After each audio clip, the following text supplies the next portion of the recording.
Romanos 8, 28. Sabemos que algumas não, todas as coisas cooperam. Sabemos que Deus age em todas as coisas, sabemos que Deus usa todas as coisas para o bem daqueles que amam a Deus, daqueles que são chamados segundo o seu propósito. Sabemos que só amam Ele aqueles que foram amados por Ele.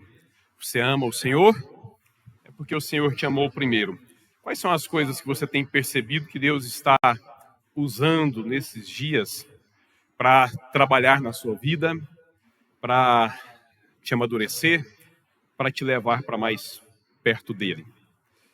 Já pensou sobre isso?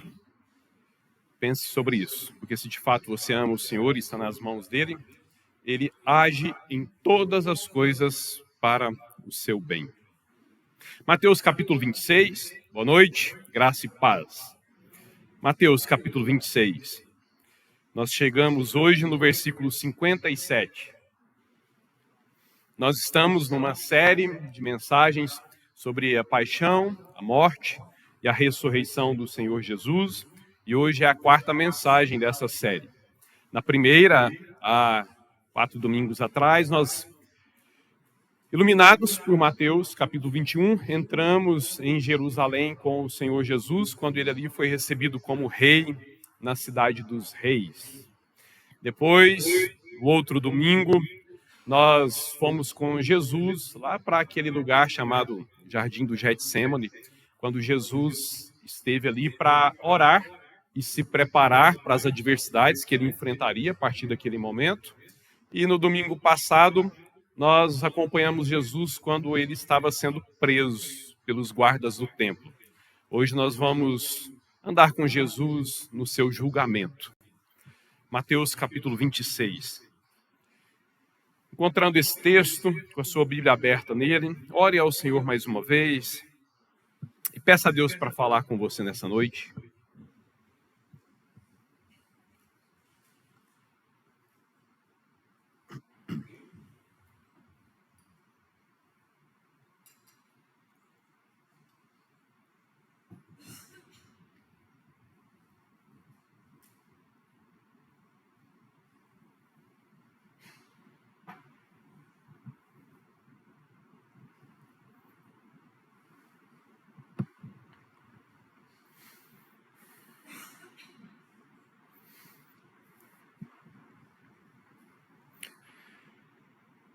Senhor nosso Deus, obrigado, porque depois de nós termos louvado o Senhor nessa liberdade, nessa segurança, nessa convicção, Santo Deus, convicção de saber que o Senhor está entre nós, mais do que isso, saber que o Senhor está em nós, saber que o Senhor, por causa do Senhor em nós, o Senhor se agrada de nós, por causa do sangue de Cristo em nós, o Senhor tem prazer em nos ver congregados, reunidos, adorando o Senhor como nós acabamos de fazer. Obrigado, Santo Deus, por esse privilégio que o Senhor nos concede.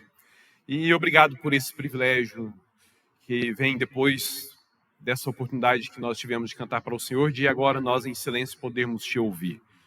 Obrigado, Deus, nós precisamos dessa palavra. Então, com poder e graça, fala a cada um dos nossos corações aqui hoje, em o nome santo do Senhor Jesus. Amém. Nosso texto é Mateus 26, 26, 57, mas volta aí rapidinho para o versículo 26, só para nós nos situarmos bem, para então avançarmos. Vamos olhar um pouquinho aí para o retrovisor, para depois olharmos para o para-brisas. Aí no versículo 26, Jesus já está aí, talvez há uma semana, em Jerusalém. Claro que ele não ficava hospedado ali dentro de Jerusalém, porque nós vemos ele indo em Betânia, uma cidadezinha ali perto, onde moravam amigos dele, Ele tinha muitos amigos ali nos arredores de Jerusalém. Então, naqueles dias ali, a ideia parece que ele ia para Jerusalém durante o dia, naquelas festividades, naqueles momentos de oração no templo, ensinava, pregava ali, mas aí voltava para o jantar na casa de amigos próximos dele, que estavam ali naquelas cidadezinhas ali ao redor de Jerusalém. E depois voltava no outro dia, né, durante o dia, para o templo, para a capital. E aí, já alguns dias aqui, então, chega a ceia do Senhor, Mateus capítulo 26, versículo 26. A ceia não, a Páscoa, o jantar pascal. E ele então se reúne com os seus discípulos para comer a refeição da Páscoa. E aqui, nesse momento, acontece algo muito especial para nós, os seus discípulos. Porque aqui Jesus ele está celebrando pela última vez a Páscoa, porque ali, naquela última Páscoa, a Páscoa estava se cumprindo, porque todas aquelas Páscoas celebradas pelos judeus, desde que eles saíram lá do Egito, até aquele momento em que Jesus está no cenáculo, né, o cômodo, no andar de cima de uma casa ali na cidade, em que ele está ali partindo o pão com seus discípulos, todas aquelas Páscoas, desde a saída de Jerusalém até essa, que todas aquelas anunciavam essa. Quando então o verdadeiro Cordeiro de Deus morreria para retirar o pecado do mundo. Todos aqueles cordeirinhos que morreram desde a saída do Egito até aquele dia, eles eram apenas simbólicos. Aqui sim seria derramado o sangue do verdadeiro Cordeiro de Deus que tira o pecado do mundo. E assim, então, Jesus, com essa autoridade, ele, ao celebrar a última Páscoa, ele institui para sempre a Santa Ceia do Senhor. Por isso é que eu sempre enfatizo isso aqui. Nós não celebramos a Páscoa. A Páscoa é uma festa judaica. Nós não somos judeus, nós somos cristãos. Nós nos lembramos, sim, da morte e ressurreição do Senhor. Nós aproveitamos a data em que muitos estão celebrando a Páscoa para nós nos lembrarmos da morte e da ressurreição do Senhor. Tanto é que no próximo domingo, quando será o domingo de Páscoa, nós celebraremos aqui o domingo da ressurreição. Porque a festa da qual nós, os cristãos, os discípulos de Jesus, por causa dessa última Páscoa e primeira ceia, é a Santa Ceia do Senhor. Por isso, você que está aqui entre nós nessa noite, tem frequentado a igreja, tem ouvido a palavra do Senhor, mas ainda não foi batizado nas águas e, portanto, ainda não participa da Santa Ceia do Senhor, você precisa correr para consertar isso o quanto antes. Se você tem frequentado uma igreja cristã, onde a palavra do Senhor ela é pregada, onde é ensinado que Jesus morreu na cruz pelos nossos pecados, você tem crido nisso, é muito importante que você obedeça à ordem de Jesus, a de ser batizado nas águas em nome do Pai, do Filho e do Espírito Santo. Para que então, depois de ser batizado, você poder participar mensalmente da Santa Ceia do Senhor, festa essa que estava sendo instituída por Jesus aqui.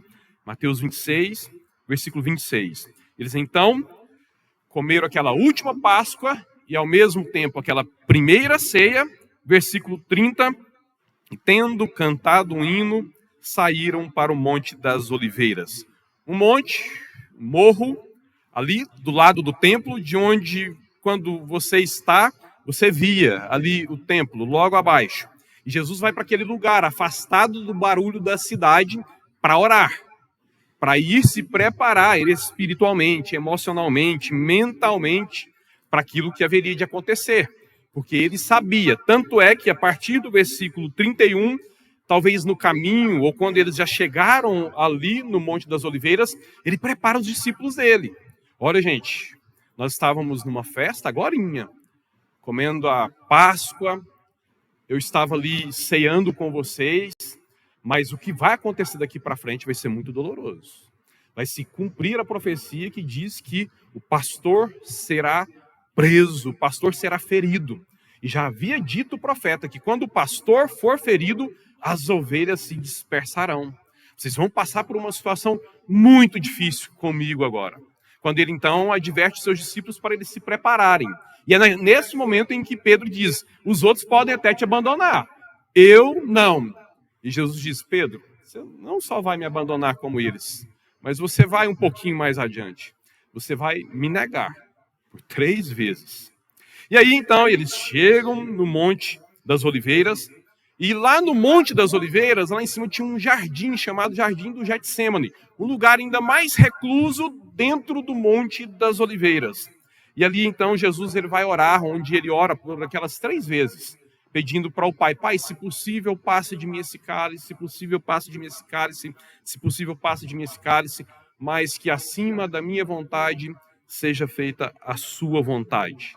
E assim ele conclui esse momento de oração, versículo 46, dizendo para os discípulos: levantem-se, vamos embora, eis que o traidor se aproxima. Valeu aquele momento de oração. Jesus que chegou ali com uma angústia mortal, agora ele se levanta, chama os seus discípulos para ficarem de pé, porque ele estava preparado para enfrentar aquilo que viria contra ele a partir daquele momento. Lição muito importante sobre a qual nós refletimos há uns domingos atrás. Se você sabe que vai enfrentar adversidades, vai enfrentar lutas, está passando por situações difíceis, a solução é orar, sempre. Se Jesus, sendo Jesus, ele chega ali no Monte das Oliveiras com uma angústia mortal, e ele ora, e ele levanta ali, daquele ajoelhar em oração, preparado para ser preso, para ser julgado e para ser crucificado, nós também podemos desfrutar dessa bênção, de, estando em angústias, em ameaças, em perigo, colocarmos os nossos joelhos no chão, nosso rosto no pó, nos humilharmos diante do Senhor, e com toda certeza, todos aqueles que fazem isso com o coração quebrantado, um espírito contrito, jamais, disse o nosso Senhor, serão rejeitados por Deus. Levante-se então, depois desses momentos, e enfrente a vida para a qual nós fomos criados, e a vida é essa que nós devemos enfrentar aqui. E depois então, o versículo 47, chega a turba, os guardas do templo, eles conduzidos por Judas Iscariotes, o apóstolo, e eles prendem Jesus, e como Jesus havia dito, versículo 56, então todos os discípulos o deixaram e fugiram. E Jesus agora sozinho, não mais na companhia dos seus discípulos, mas agora na companhia dos guardas do templo, ele é levado para o seu julgamento. E assim então nós chegamos no versículo 57 e no nosso texto de hoje. Mateus 26, versículo 57. Os que prenderam Jesus o levaram a Caifás, o sumo sacerdote, o líder dos sacerdotes. Sacerdotes, as principais autoridades em Jerusalém, sumo sacerdote, o chefão dos chefes, em cuja casa se haviam reunido os mestres da lei e os líderes religiosos. Esses aqui são o Sinédrio, o tribunal dos judeus. Mas Pedro, que tinha fugido, seguia Jesus de longe até o pátio do sumo sacerdote. Entrou e sentou-se com os guardas para ver o que aconteceria. Os chefes dos sacerdotes e todo o Sinédrio estavam procurando um depoimento falso contra Jesus, para que pudessem condená-lo à morte. Então você tem um tribunal reunido e você tem uma turma andando pela cidade procurando gente para levantar falsas acusações contra Jesus e levar essas falsas testemunhas com as suas mentiras perante o tribunal em que Jesus seria julgado. Versículo 60, mas nada encontraram, embora se apresentassem muitas falsas testemunhas. Finalmente se apresentaram 2 que declararam: esse homem aí, sabe o que foi que ele falou? Ele falou assim: eu sou capaz de destruir o santuário de Deus e reconstruí-lo em 3 dias. Então o sumo sacerdote levantou-se e disse a Jesus: você não vai responder à acusação que estes lhe fazem? Mas Jesus permaneceu em silêncio. O sumo sacerdote lhe disse: eu exijo que você jure pelo Deus vivo, se você é o Cristo, o Messias, o ungido, o Filho de Deus, diga-nos. Jesus respondeu: você mesmo foi quem falou. Mas mais do que isso, eu digo para todos vocês: chegará o dia em que vocês verão o Filho do Homem assentado à direita do Poderoso e vindo sobre as nuvens do céu. Foi quando o sumo sacerdote rasgou as próprias vestes e disse: blasfemou! Por que é que nós precisamos de mais testemunhas? Vocês acabaram de ouvir, isso é blasfêmia. Qual é o veredito de vocês? Qual é o voto de vocês? E todos então responderam: é réu de morte, merece morrer. Pois bem, meus irmãos, olhando só para esse evangelho, nós não podemos entender todo o julgamento de Jesus. Mas quando nós estudamos os 4 evangelhos, nós vamos aprender que o julgamento do Senhor aconteceu em 5 etapas. A primeira etapa foi quando Jesus foi levado perante Anás. A segunda etapa é essa que nos é apresentada aqui em Mateus, quando agora Jesus está diante de Caifás e diante do tribunal dos judeus, o Sinédrio.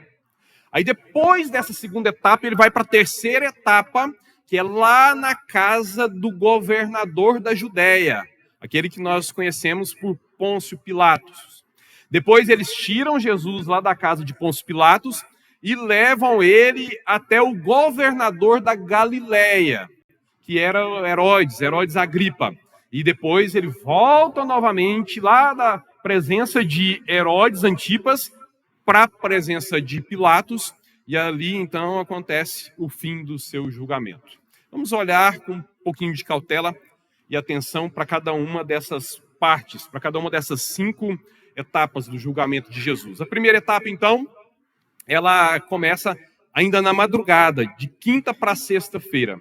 Lembre-se, ele janta com os seus discípulos na noite da quinta-feira. É na noite da quinta-feira, então, que ele vai lá para o Monte das Oliveiras, lá na noite da quinta-feira, em que ele está ali orando ao Pai, e é ali já por volta de 11 horas da noite, meia-noite, de quinta para sexta, que Jesus é preso, ainda lá no Monte das Oliveiras. Dali do Monte das Oliveiras, ele é então levado lá para a casa do Anás. E eles fazem isso muito provavelmente para ganhar tempo. Porque eles tinham intenção de prender e fazer tudo aquilo com Jesus. Mas há uns capítulos anteriores, quando Jesus estava lá na casa de Simão leproso, aquele sinédrio se reuniu e eles disseram o seguinte: agora a gente pega ele. Tem 3 anos que ele vem nos afrontando, tem 3 anos que ele vem e volta de Jerusalém, e causa esse alvoroço aqui, volta para Galileia, causa alvoroço na Galileia. Não satisfeito, ele já foi lá para a região de Tiro e de Sidom, e a gente está vendo. As reclamações dos fariseus elas estão só se multiplicando, porque cada dia os fariseus têm menos discípulos e os discípulos dele, o número só aumenta. Agora, dessa vez que ele veio para Jerusalém, agora a gente pega ele. Mas não vamos fazer isso no auge da Páscoa, não. Porque está em festa, a cidade lotada, e aí pode ser que isso aconteça uma rebelião sem precedentes, a gente vai perder o controle, vai virar uma confusão. Então era o plano. Dessa vez a gente pega ele. Mas quinta, sexta, sábado, não. Mas deu certo. Deu certo. Ele criou uma oportunidade ímpar, porque ele saiu da bagunça da cidade. Houve um momento em que ele não estava na casa de amigos. Ele foi lá para o tal do Jardim do Getsêmani. Só ele, sozinho, no meio do mato, com um grupinho só de discípulos. Esse é o momento. Só que, como eles próprios não tinham planejado fazer aquilo naquela hora, o Sinédrio não estava preparado para aquele julgamento. Então, eles precisavam reunir aquele grupo numeroso de autoridades. Embora todos estivessem ali em Jerusalém, era madrugada. Então, eles levam ele primeiro para a casa de Anás, para ganhar tempo, reunir falsas testemunhas e juntar, montar ali aquele tribunal. Quem era Anás? O Anás era um ancião, um senhor, ex-sumo sacerdote dos judeus, e era um dos homens mais poderosos e influentes ali entre os judeus naquele tempo. Ele era tão poderoso, tão influente, que ele já tinha promovido 5 dos seus filhos ao posto de sumo sacerdote, e agora o genro dele, o Caifás, estava ocupando aquela principal função entre os judeus. Esse homem era tão influente, tão poderoso, que ele conseguiu instituir uma dinastia de 60 anos. A família dele controlando as chaves do templo. A família dele controlando o sacerdócio lá em Jerusalém. Esse era Anás, aquele que primeiro recebeu Jesus na sua casa, ainda de madrugada. E esse homem tão poderoso, tão influente, esse ancião tão respeitado, que já tinha sido sumo sacerdote, agora ele tinha esse título apenas por honra, era um sumo sacerdote emérito, porque ele não ocupava mais essa função, era o seu genro. Ele então foi interrogar Jesus, o primeiro interrogatório. Nós vemos isso lá no Evangelho de João, no capítulo 18. E, embora sendo tão respeitado, tão admirado, tão bajulado pelas pessoas, ele não conseguiu extrair nada de Jesus. Jesus não se impressionava com os títulos, com a pompa e com as honras que os homens dão aos outros homens. Depois ele vai respeitar o sumo sacerdote de verdade. E vai, inclusive, acatar uma ordem do sumo sacerdote em exercício. Mas aqui não, era só um título honroso pelos homens, mas eis ali um homem muito corrupto, que, desrespeitando a forma com que os sumos sacerdotes anteriores eram eleitos, ele não estava elegendo os sumos sacerdotes em oração e lançando sortes, deixando que Deus elegesse os sumos sacerdotes, mas ele estava usando o poder do seu sangue, o seu poder político, nomeando 5 dos seus filhos e depois o genro. Esse não é o tipo de homem que impressiona Jesus. Impressiona os homens, a Jesus não. O que Jesus fez foi o seguinte: eu estou tanto tempo falando em público, vocês não estão dizendo aí que eu estou instigando as pessoas? Então, já tem muita gente aí que me ouviu. Pergunta para as pessoas que me ouviram pregando o que é que eu falei. Vão tentar ouvir os meus discípulos. Vão tentar ouvir os tantos que me ouviram nas sinagogas, inclusive no templo. Eu estou aqui já uma semana pregando no templo. Não preciso responder por mim, não. Muitos podem dizer sobre quem eu sou e sobre o que eu tenho ensinado. E ele então consultou aquela grande autoridade a sair pelas ruas consultando seus ouvintes. Jesus era muito ousado, corajoso. Anás então enviou Jesus para Caifás, o seu genro, que naquele momento era o atual sumo sacerdote, o maioral dos judeus. Nós chegamos então agora na segunda etapa. Passou a madrugada, agora já é de manhãzinha. O sol está começando a manifestar os seus primeiros raios. E é a manhãzinha da sexta-feira. E Jesus agora está lá na casa do Caifás, o sumo sacerdote. E agora aqui já estão reunidas as autoridades. O sinédrio, o tribunal está montado. E eles interrogaram falsas testemunhas para saber o que aquelas pessoas iam falar sobre Jesus, mas umas falsas testemunhas atabalhoadas, não sabiam levantar nada assim consistente, e não conseguiram pegar Jesus a partir daquelas falsas testemunhas, não. Até que o próprio Jesus é interrogado, e é dada a ele a oportunidade dele se defender. E quando é dada a ele a oportunidade dele se defender, o que é que ele faz? O que ele fazia frequentemente. Ele ficou em silêncio e não se defendeu. Só que o silêncio dele irritou muito o sumo sacerdote. Porque o sumo sacerdote não queria perder aquela oportunidade. Não, dessa vez não dá para ele escapar. Dessa vez não dá para deixar ele sair daqui das nossas garras, não. Não foi fácil reunir os guardas do templo, armar os guardas do templo, e fizemos tudo isso de forma escondida de Roma, para que os guardas romanos não tivessem conhecimento. Prendemos ele na madrugada, passou a noite inteirinha na casa de Anás, agora está aqui. Como deu trabalho para reunir esse sinédrio, e estamos nós aqui. Agora ele não escapa, não. E aí ele está calado, Anás fica irritado, fica bravo, porque ele queria pegar Jesus em alguma acusação para resolver aquela questão definitiva ali. No que então o sumo sacerdote usou a sua autoridade. E na sua autoridade sumo sacerdotal, ele falou para Jesus: eu exijo que você jure pelo Deus vivo, se você é o Cristo, Filho de Deus, diga-nos. Então, Jesus respeitou a autoridade daquele homem, porque ele sim era o sumo sacerdote. Ele sim estava ali exercendo, ainda que de forma corrupta, mas ele estava ocupando, né, legitimamente aquela função. E assim então o Senhor Jesus se declarou Filho de Deus. Mas Jesus, ele nunca parava nos começos, né? Não era suficiente para Jesus dizer, sim, eu sou o Filho de Deus. Não, eu sou o Filho de Deus. E digo mais para vocês, versículo 64. Chegará o dia em que vocês vão me ver assentado à direita do Deus Todo-Poderoso, vindo sobre as nuvens do céu. Que afronta e que prato cheio para aqueles que estavam tentando pegar Jesus com uma blasfêmia nos lábios. Caifás, muito indignado, acusou Jesus de blasfêmia, teve o que ele precisava, mas é Jesus quem estava controlando todo o processo.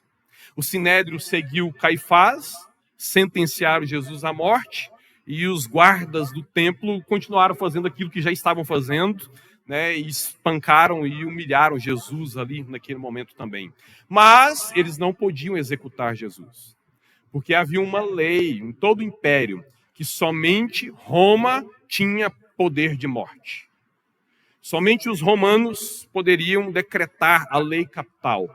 E todos os povos sujeitos ao Império Romano, caso quisessem sentenciar alguém à morte, tinham que procurar um governador, um juiz, uma autoridade romana, para que então essa autoridade romana decretasse a morte.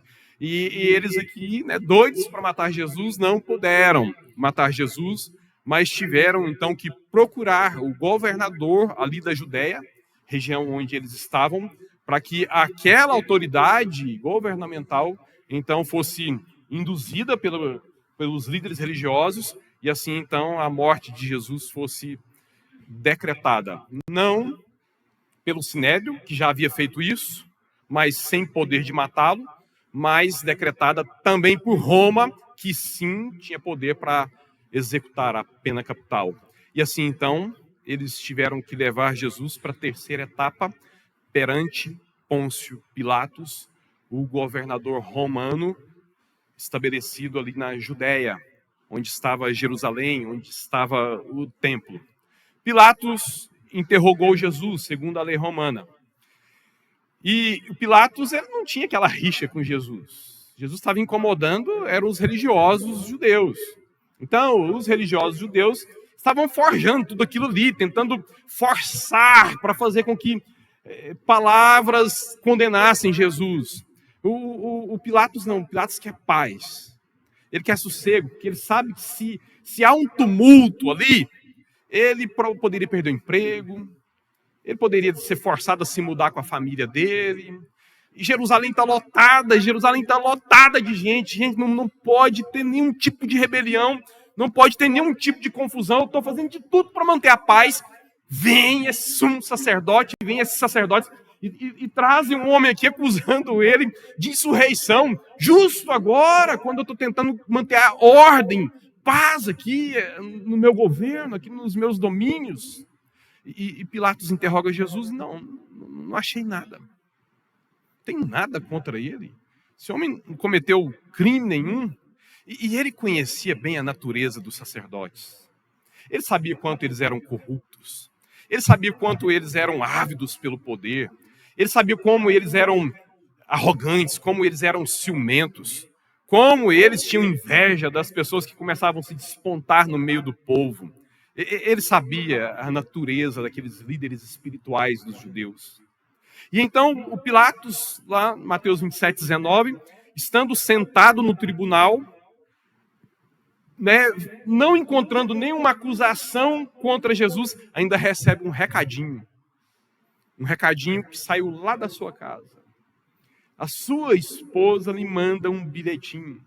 Ele desenrola aquilo e lê.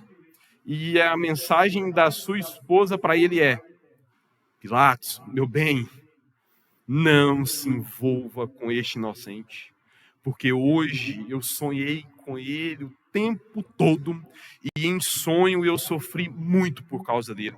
Esse homem que os judeus levaram diante do seu tribunal, ele é inocente.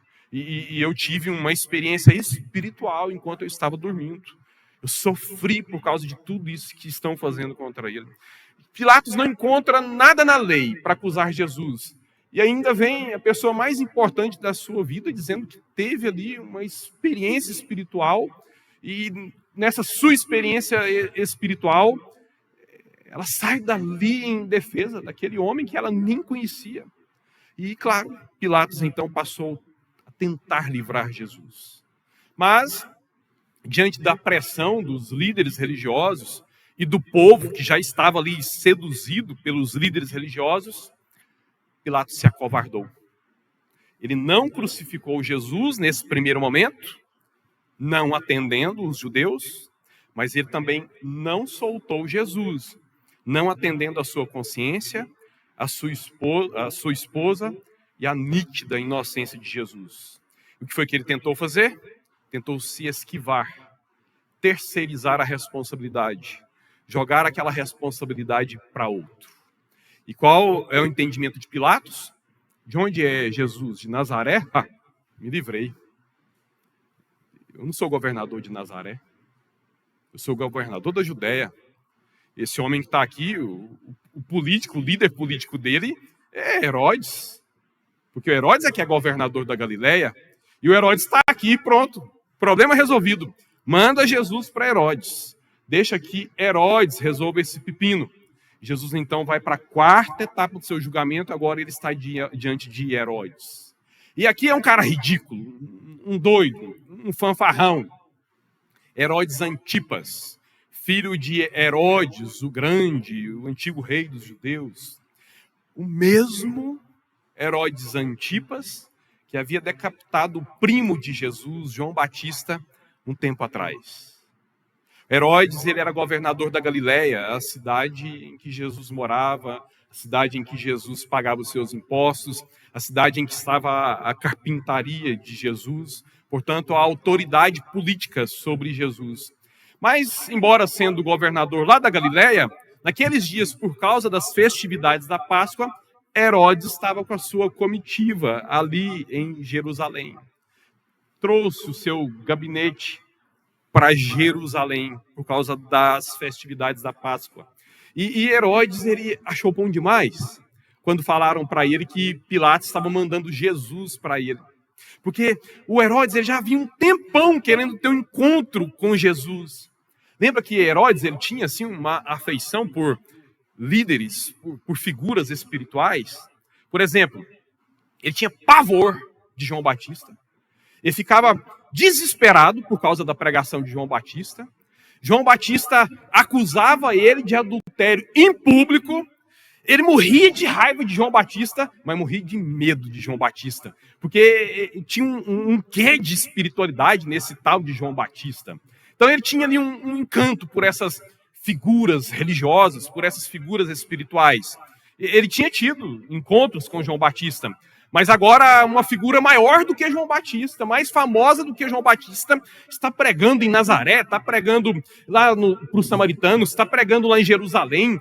Ele já foi até para as regiões de Tiro e de Sidom, está todo mundo falando dele, e eu ainda não tive esse encontro com ele, mesmo ele sendo da Galiléia, o estado em que eu governo. E agora eu estou aqui na Judéia, e ele também está aqui, e Pilatos manda ele para mim. É uma coisa boa. Como eu esperei por esse encontro com Jesus. Mas não era o anseio de se curvar diante de Jesus.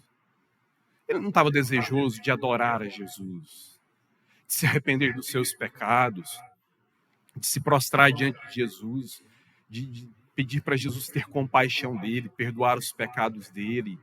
Ele não estava desejoso de que Jesus curasse sua lepra espiritual, não. Herodes era muito parecido com muitos religiosos do nosso tempo. Herodes era muito parecido com muitos frequentadores de muitos templos dos nossos dias.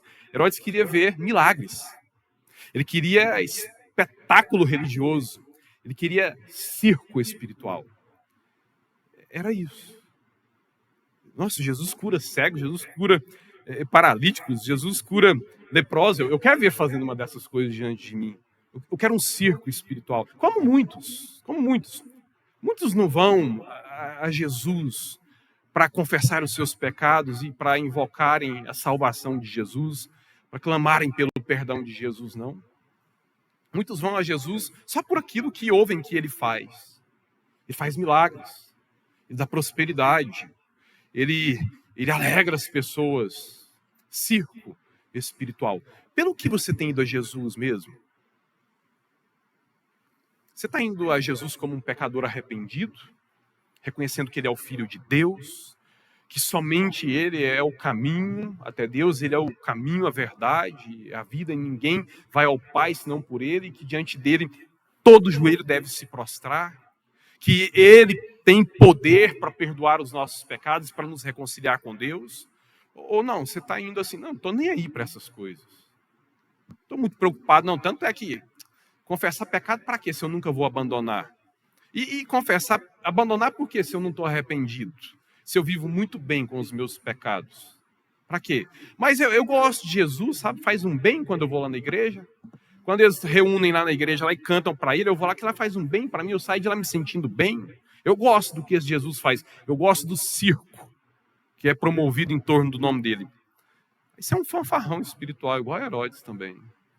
Que esteve tão perto, esteve diante do Salvador do mundo, mas que não desfrutou da salvação da sua alma, pelo menos até ali. E se aconteceu depois, a gente não sabe. Não desperdice essas ricas oportunidades que você está tendo, de estar nos lugares em que pessoas estão reunidas adorando a Jesus, de conviver com pessoas que são servas, discípulas de Jesus, e não se render aos pés de Jesus e assim, viver essa vida desprezando, viver essa vida desperdiçando a salvação que está única e exclusivamente na pessoa de Jesus. Mude essa perspectiva religiosa, mude essa perspectiva espiritual. Venha a Jesus para se prostrar diante dos pés dele. Venha a Jesus como um pecador arrependido. Venha a Jesus e diga: Jesus, me perdoa, me salva, Jesus. É isso que eu quero do Senhor. Eu quero salvação, porque eu quero chamar Deus de Pai. E eu estou entendendo que só o Senhor pode me tornar em filho de Deus. Vá até Jesus com esta intenção. Não como foi Herodes, querendo espetáculo, querendo circo. E como Jesus não é manipulado por homens ridículos assim, Jesus não realizou nenhum milagre diante de Herodes. Um homem que tinha poder sobre a vida de Jesus, que achava, pelo menos, que tinha poder sobre a vida de Jesus, e que tinha uma autoridade que, à semelhança da autoridade de Pilatos, tinha sido dada do céu para ele também. Pilatos, você tem essa autoridade porque eu te dei. Herodes, você tem essa autoridade porque eu te dei. Essa é a relação de Jesus com todos os poderosos. Você não teria nenhum poder, nenhuma autoridade se eu não tivesse te dado esse poder, essa autoridade. E Jesus ali frustra aquele homem tão desejoso, por circo espiritual. E o Herodes, então, ficando bravinho, frustrado com Jesus, começou a levar aquele negócio a sério. Parou de pedir circo e começou a interrogar Jesus com muitas perguntas. Mas além de não realizar milagres, além de não proporcionar um espetáculo, Jesus também não se defendeu, não se pronunciou em nada. Ficou calado diante de Herodes. Herodes, muito frustrado, sarcasticamente começou a zombar de Jesus. Já não tem muitos loucos na minha corte. Eu já não lido com loucos o tempo inteiro. Vocês vão e mandam mais um para mim.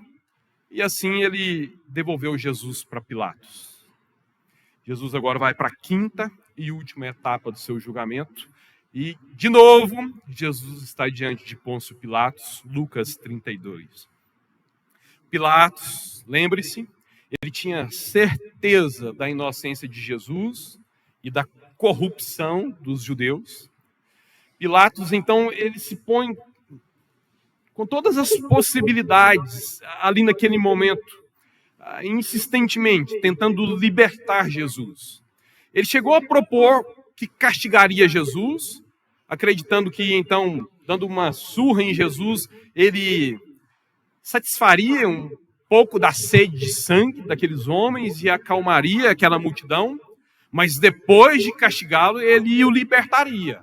Morte não é réu de morte. E os líderes da multidão não aceitaram. Não, eles queriam era o pior para Jesus. Eles não queriam ver apenas Jesus machucado. Eles queriam ver Jesus crucificado e morto. Pilatos então apelou para a tradição de soltar um prisioneiro. Jesus ou Barrabás? Pilatos conhecia Barrabás. E Pilatos sabia por que foi que ele o prendeu. Era de fato um criminoso. Era um homem que estava justamente naquele cárcere. Mas, tanto é que por isso ele se mostrou muito favorável a Jesus. Quase que tentando induzir as autoridades ali. Gente, vocês conhecem Pilatos. Vocês conhecem Pilatos.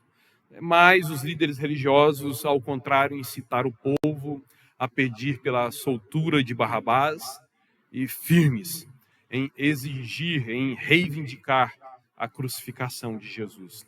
Pilatos insistiu novamente em afirmar a inocência de Jesus e o povo, completamente influenciado pelos líderes religiosos, eles não aceitaram e exigiram teimosamente pela crucificação. Pilatos seguiu, ainda tentando livrar Jesus mais uma vez, pela terceira vez. Lucas 23, 22, Pilatos lhes falou: por quê? Que crime foi que esse homem cometeu? Vocês não me falaram sobre nenhum crime para a morte. Eu não encontrei nele nada digno de morte. Eu vou mandar castigá-lo e depois eu vou soltar ele. Essa é a minha decisão. Mas a multidão cega, induzida, gritava cada vez mais alto. E uma rebelião, um movimento começou ali. Crucificam, crucificam, crucificam. E já não mais resistindo à pressão popular, Pilatos cedeu. Soltou o de fato criminoso Barrabás, lavou as mãos diante de todos, enfatizando a sua opinião e o seu voto, e se esquivando da sua responsabilidade e autoridade, entregou Jesus para ser crucificado. Quando Pilatos ele insistiu em defender Jesus e lavou as suas mãos ali diante daquele sangue, ironicamente, aquele governador mundano foi um instrumento usado por Deus para declarar a inocência do Cordeiro de Deus que tira o pecado do mundo e que estava prestes a morrer por pecadores. Eles acusavam Jesus de várias coisas, mas as principais acusações eram duas linhas de acusação. Para os religiosos, lá no Sinédrio, os líderes espirituais do povo, a acusação estava no fato dele se declarar ser o Messias, o Filho do Deus vivo. Blasfêmia! Sumo sacerdote com as vestes rasgadas. A gente não precisa ouvir mais nada. Ouvimos o pior. Esperamos pelo Messias e ele vem e diz que é o Messias. Ora, quem é o Messias? Preciso lembrar vocês. É o ungido de Deus, aquele que se assentará no trono de Davi, enviado direto dos céus para nós, cheio do Espírito de Deus, e ele está dizendo ser esse, o Messias, embora ele fosse mesmo, e continua sendo. Mas isso era o que interessava para as autoridades espirituais, porque não dava para levar esse argumento para Pilatos, porque levar esse argumento para Pilatos, isso é papo de religião, eu vou mover a lei romana, o juízo romano e me apoiar nas leis lá do templo de vocês. Lei de Moisés, eu estou aqui servindo a César. O tribunal aqui é romano, eu vou me basear nos argumentos da religião de vocês. Esse argumento de ser o Messias não dava certo. Usar isso para acusar Jesus lá diante do governador.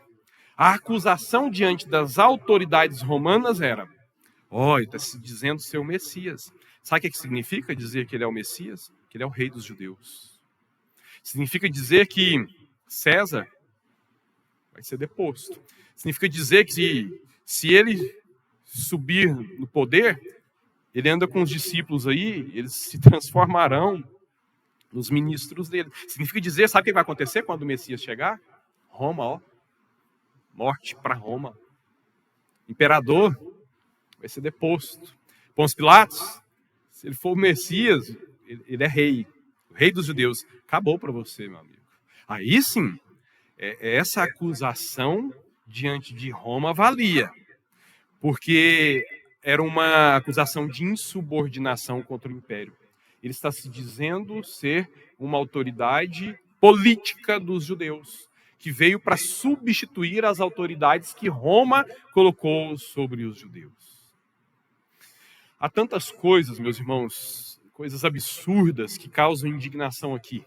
Mas esses homens, todos eles, Anás, Caifás, os demais sacerdotes, o povo, Herodes, Pôncio Pilatos, todos esses homens, ainda que sem saber, eles estavam simplesmente cumprindo o plano de Deus. Absurdamente, esquisitamente, sabe, fazendo aberrações, cometendo crimes, com atitudes corruptas. Eles estavam simplesmente sendo instrumentos nas mãos de Deus para cumprir o plano do Deus Todo-Poderoso entre nós. Afinal de contas, na véspera da Páscoa, os pecadores precisavam se reunir e sacrificar cordeiros pascais por causa dos seus pecados. Na prisão, julgamento, crucificação e morte de Jesus, na véspera da Páscoa, era isso mesmo que aqueles pecadores estavam fazendo. Mas não com aqueles animaizinhos, mas com o verdadeiro Cordeiro de Deus que definitivamente tira o pecado do mundo.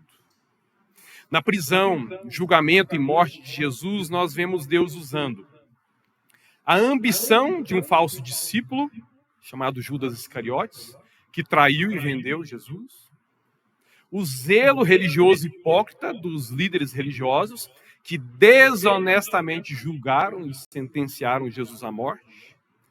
Nós vemos Deus usando a sede de sangue da multidão perdida e manipulada, que pressionou o governador a agir, mesmo contra o seu senso de justiça, e lhes proporcionar ali um trágico espetáculo de sangue e de morte. Nós vemos Deus usando governantes fracos e confusos, que aplicaram as suas leis, autoridade e poder para condenar e matar um inocente.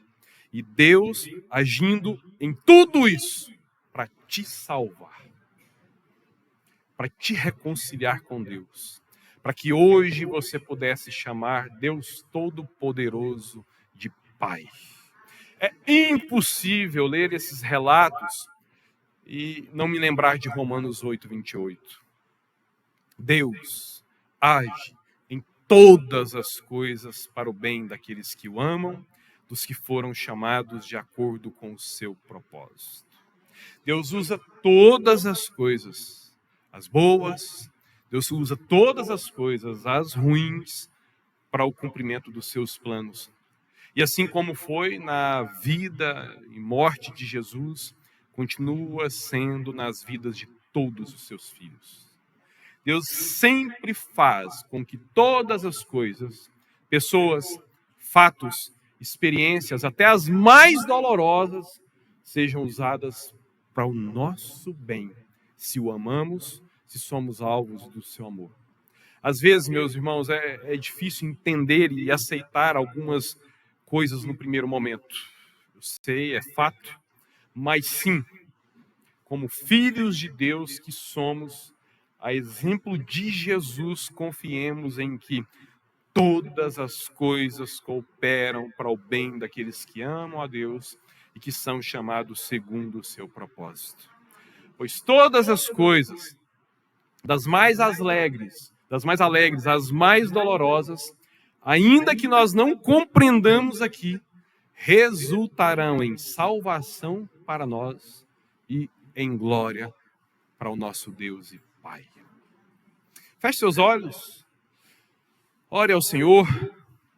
Quando esse texto nos é dito, nos diz lá em Romanos 8, 28, que Deus age, usa todas as coisas para o bem daqueles que o amam, na continuidade lá de Romanos 8, 28, a gente vê Deus falando sobre o sacrifício de Jesus, a morte de Jesus, o sofrimento de Jesus, Deus usando a morte, o sacrifício, o sofrimento de Jesus para o nosso bem. E nós vemos Deus lá no versículo 35, Romanos 8, 35, usando a tribulação, usando a angústia, usando a perseguição, usando a fome, usando a nudez, usando o perigo e até mesmo a morte para o bem daqueles que o amam. Saibamos, meus irmãos, confiar no nosso Deus. Mesmo quando os dias forem tão difíceis, mesmo quando as experiências forem as mais desagradáveis, lembremos que o nosso Deus, ele não é abalado pelas circunstâncias que nos abalam. E que ele, por causa do amor dele para conosco, ele sempre continuará cuidando de nós, ainda que para os nossos olhos pareça que tudo está se perdendo, parece que tudo está se desandando, mas por causa do amor dele para conosco, ele está usando todas as circunstâncias para nos salvar, para nos fazer sermos cada vez mais parecidos com Jesus e para o nome dele ser glorificado nas nossas vidas e através das nossas vidas. Ore ao Senhor, peça a Ele para Ele ajudar você a confiar mais nele. Agradeça a Ele pelas circunstâncias que você tem vivido e peça a Ele para Ele te ajudar a tirar o melhor proveito, inclusive das lutas que nós vivemos aqui nesse mundo. Oremos e cantemos ao Senhor.